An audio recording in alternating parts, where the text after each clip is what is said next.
Kita masih berbicara kapan pandemi ini bisa menjadi endemi, masih bersama juru bicara dari Kementerian Kesehatan, juga Direktur P2P, Dr. Siti Nadia Tarmizi, dan juga ada epidemiolog Pak Diki Budiman dan Bang Charles Honoris dari Komisi 9 DPR RI. Dr. Nadia, ini indikatornya apa sebenarnya nanti akan dilihat utamanya oleh pemerintah? Apakah dari angka vaksinasi kah? Dan apakah itu sudah bisa menjadi pegangan utamakah kalau ternyata penyebarannya masih tinggi, juga angka kematian masih, walaupun sekali lagi tidak seperti Delta, jauh dari Delta, tapi kan sebenarnya masih di angka yang mengkhawatirkan dan harus ditekan gitu. Apa indikatornya sebelum kita masuk ke pra-endemi itu? Ya, tentunya saat ini kita sedang menyusun ya peta jalan dan indikator-indikator tersebut sambil juga melihat bagaimana ya negara-negara lain sebagai benchmarking maupun juga organisasi kesehatan dunia yaitu WHO maupun CDC ya, bagaimana kemudian mereka menerapkan indikator-indikator untuk menuju endemi tadi. Tapi yang pasti adalah ya, yang selalu menjadi ukuran adalah laju penularan atau reproduction rate ya, yang kita harus capai kurang dari 1, di mana dikatakan bahwa kalau reproduction rate itu kurang dari 1, ini kondisi pandeminya sudah terkendali. Dan itu pernah kita capai pada bulan September sampai dengan pertengahan Desember lalu ya. Artinya kita sudah punya tools untuk bisa mengendalikan dan menekan laju penularan tadi sampai dengan kurang 1. Tapi yang lain juga tentunya misalnya tingkat keterisian tempat perawatan itu harus dipertahankan terus kurang dari 5%, atau tingkat kematian itu harus kurang dari 3%. Testing tracing harus tetap pada angka yang cukup tinggi, termasuk juga surveillance kita itu sudah mulai dibangun ya, baik itu surveillance berdasarkan gejala ataupun surveillance berdasarkan laboratorium. Nah, indikator-indikator ini harus bisa kita pertahankan dalam kurun waktu tertentu. Artinya kalau kemudian kita melihat ada suatu peningkatan kasus, kita bisa langsung lakukan tindakan-tindakan untuk menekan supaya kasus tadi tidak semakin meluas atau melebar, menimbulkan kluster baru, bahkan menjadi lonjakan kasus.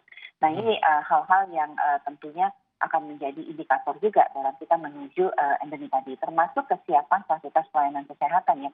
Kalau sekarang kita sudah lihat bahwa vaskes sebenarnya sudah lebih memahami bagaimana memberikan penanganan untuk COVID-19 ini.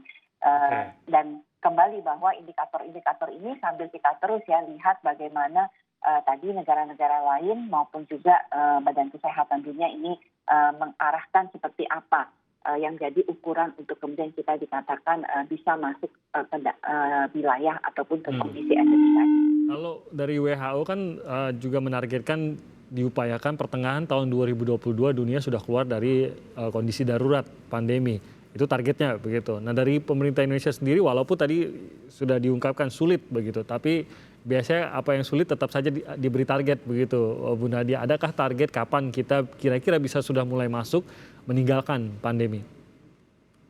Nah, ini masih dalam pembahasan ya Mas Timothy ya. Tapi artinya saat ini seperti yang pernah disampaikan Pak Menteri Kesehatan, kita akan mulai dulu nih bulan depan kita sudah mulai memasuki bulan Ramadan ya. Artinya kita berharap di bulan Ramadan tahun ini dan Idul Fitri tahun ini kita bisa tentunya menjalani ibadah Ramadan dan mudik Idul Fitri itu seperti sebelum pandemi ya. Artinya tidak ada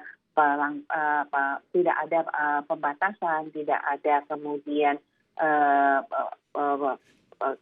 kegiatan-kegiatan ibadah yang kemudian terbatasi, iya seperti itu. Bahkan mungkin sekarang mungkin nanti sholat mungkin tidak perlu jaga jarak ya, atau tetap pakai masker, tetapi jaga jarak bisa kita bisa cabut seperti itu. Hal-hal tersebut sebenarnya yang nanti juga akan menjadi evaluasi kita, karena kemudian kita melihat bahwa kondisi tersebut nanti kita bagaimana ya, apakah nanti dengan adanya pelonggaran aktivitas tersebut akan berpotensi peningkatan kasus yang bisa seperti prediksi sebelumnya atau tidak. Nah, ini juga merupakan salah satu tentunya hal yang kita monitor. Jadi tetapi ada syaratnya nih Mas Timothy, seperti yang disampaikan Pak Menteri, minimal 70% tercapai.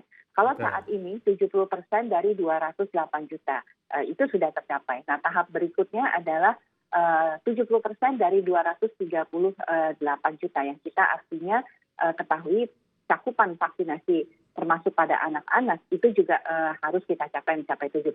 Jadi ini Targetnya sendiri target yang bertambah ya. kita kejar juga, betul. Oke, nah dari Komisi 9 apa yang akan menjadi perhatian utama khususnya dalam beberapa kebijakan juga yang diambil oleh pemerintah agar kita bisa mempercepat gitu tercapainya keluar dari pandemi negara kita? Iya, yang pertama kembali lagi kalau bahwa kita akan masuk atau tidaknya ke fase endemi, ya ini bukan porsi saya ya, saya bukan epidemiolog, mungkin Pak Diki lebih bisa menjawab atau dari Kementerian Kesehatan, tetapi kalau tadi kita melihat salah satu kriteria yang menjadi acuan adalah angka vaksinasi yang tinggi, ya. Sehingga kami di Komisi 9 DPR RI tentunya mendukung dan ingin memastikan bahwa pemerintah bisa menjalankan program vaksinasi dengan baik dan optimal ya, bisa memberikan perlindungan yang optimal kepada rakyat di tengah pandemi COVID-19 ini. Saat ini memang angka vaksinasi primer baik dosis 1 maupun dosis 2 juga sudah cukup baik ya. Dosis 1 sudah mencapai lebih dari 90%, dosis 2 sudah di atas 70%. Dan sekarang ini yang harus kita kejar bersama-sama adalah vaksin booster. Masih sekitar 5, sekian persen. Dan kita berharap ya gotong royong kita bersama, saya harus ulang kembali, ini disampaikan oleh Pak Menkes juga berkali-kali bahwa keberhasilan vaksin di Indonesia bukan hanya kerja dari pemerintah saja, tetapi berkat gotong royong dari kita semua seluruh elemen bangsa termasuk TNI Polri, swasta, dan berbagai elemen masyarakat ya. Dan saya yakin apabila kita bisa menjalankan ini secara bersama-sama, ya saya berharap ini kita bisa mempercepatlah Indonesia keluar dari pandemi memasuki fase endemi. Yang kedua adalah pemerintah harus bisa memastikan bahwa fasilitas pelayanan kesehatan di Indonesia cukup memadai untuk menghadapi kondisi apapun. Ya, sekali lagi kita tetap harus siap menghadapi kondisi terburuk. Kalaupun nantinya kita sudah memasuki ke fase endemi, bukan berarti penyakit ini kan hilang. Tadi Pak Diki sudah menyampaikan juga, ini kita tetap ada akan ada yang terinfeksi, tetap akan ada yang meninggal. Dan yang paling harus kita pastikan adalah kelompok lansia, kelompok rentan, immunocompromised people ya, orang-orang yang rentan atau secara imunitasnya memiliki ketergantungan, keterbatasan, harus mendapatkan perlindungan atau pengawasan yang lebih ekstra ya dari pemerintah. Terus kembali lagi, kunci utama yang harus dilakukan adalah memberikan perlindungan yang optimal, sehingga sekali lagi vaksinasi harus kita kebut, harus kita bantu ya bersama-sama agar bisa sukseslah di Indonesia. Terkait dengan pemerataan vaksinasi tadi dan juga perlambatan kalau kita bandingkan dengan awal-awal vaksinasi ini kan juga kita lihat kita ingin bisa mencapai vaksinasi ketiga pun sudah mencapai seperti negara lain yang sudah mencapai 80% tadi sempat kita bercerita. Apa yang bisa dilakukan dari sini dalam mendorong hal tersebut? Saya adalah salah satu yang sangat setuju ya dengan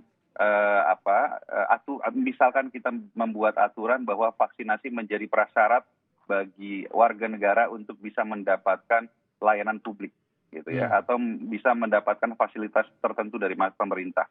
Karena mendapatkan vaksinasi bukan saja untuk kepentingan melindungi diri sendiri, tetapi mendapatkan vaksinasi adalah kewajiban kita sebagai warga negara untuk bisa mempercepat Indonesia keluar dari pandemi COVID-19. Jadi kembali lagi ya itu tadi, kita menjadikan vaksinasi baik itu primer maupun booster sebagai prasyarat bagi masyarakat mendapatkan layanan publik. Nah mungkin Bu Nadia bisa menambahkan sebelum saya ke Pak Diki, bagaimana mendorong hal ini saat ini, apakah ada cara-cara lain yang digunakan oleh pemerintah? Ya, tentunya kalau kita lihat ya untuk cakupan vaksinasi yang dosis 1 kita itu sudah 90%. Sementara untuk dosis kedua itu kalau kita berdasarkan 208 juta itu memang sekitar 30% lagi. Tapi yang menjadi penting juga adalah mendorong ya untuk cakupan vaksinasi dosis ketiga atau booster yang saat ini baru sekitar 12,5 juta yang mendapatkan vaksinasi. Nah ini kan perlu dikejar juga untuk kita tadi tentunya menambah proteksi dan mencapai tadi kondisi endemi tadi.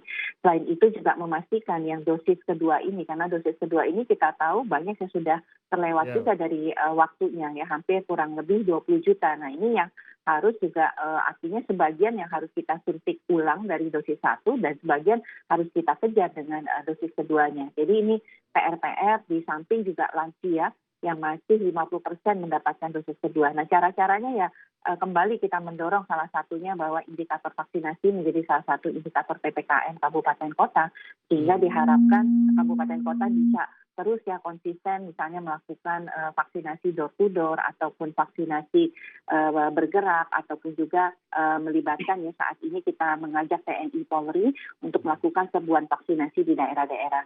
Termasuk juga kita mengajak berbagai komunitas, organisasi masyarakat untuk juga untuk vaksinasi booster ini bisa juga dipercepat. Oke, nah saya terakhir ke Pak Diki, satu hal yang menjadi catatan juga tadi juga sempat disebutkan bagaimana kita harus memperhatikan juga kondisi-kondisi di negara lain kalau kita mau menyebut bahwa pandemi ini sudah berakhir.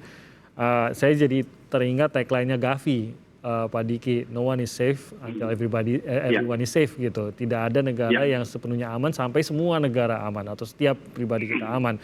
Ada beberapa negara atau bahkan kawasan seperti Afrika yang angka vaksinasinya masih sangat-sangat rendah sekali. Apakah memang kita keluar atau tidak dari pandemi bergantung pada rangkaian paling lemah pada rantai ini? Ya, memang mau tidak mau ya, status pandemi ini baru bisa dicabut kalau setidaknya ada di sejumlah negara dalam jumlah yang signifikan ya. Tidak mesti semuanya. Menurut saya bahkan mungkin setengahnya pun enggak gitu, tapi setidaknya dari sisi tren ya. Jadi ada 3 kriteria dan ini sudah disebutkan WHO ketika bicara pandemi. Pertama dari sisi tren, kita sudah bisa prediksi. Ini potensi yang akan memperburuk dan kira-kira ada mungkin setiap 6 bulan sekali. Nah, dan ini ada pola yang kita bisa pahami, semakin kita paham. Kedua adalah adanya dari sisi surveillance. Nah, makanya surveillance menjadi penting adalah bahwa kita melihat kasus infeksi COVID ini di antara infeksi lain, dia tidak jadi dominan lagi. Dia untuk trennya menurun. Nah, ini kedua. Ketiga adalah bahwa cakupan vaksinasi memang setidaknya cakupan vaksinasi yang ditargetkan katakanlah 70%, betul-betul 70% terjadi di sejumlah negara yang artinya kalau saya melihat setidaknya 2 benua lah yang paling besar berpotensi akan meraih lebih ya, Eropa dan mungkin sebagian Asia dan Asia Pasifik. Nah ini sebetulnya secara kriteria WHO sudah nggak bisa mempertahankan lebih lama. Makanya saya optimis akhir tahun ini bisa dicabut status pandeminya. Dan kabar baiknya adalah dari sisi hulu ke hilir sebenarnya sudah banyak perbaikan. Modalnya sudah banyak ya.